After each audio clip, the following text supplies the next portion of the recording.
IoT cyberattack recovery, essential strategies for resilience. IoT networks are a critical part of modern life, connecting everything from smart homes to industrial systems. But what happens after a cyberattack? Quick and effective recovery is crucial to minimize damage and restore operations. Assess and contain. First, assess the breach. Identify affected devices and isolate them to prevent further spread. Investigate and analyze. Next, investigate the attack.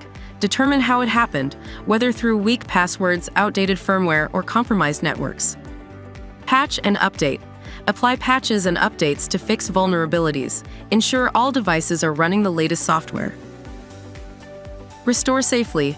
Use secure backups to restore compromised systems, ensuring no malware is reintroduced.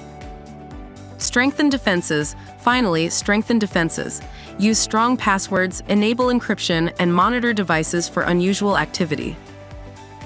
Protect your IoT ecosystem. A quick, structured recovery plan can save your IoT network.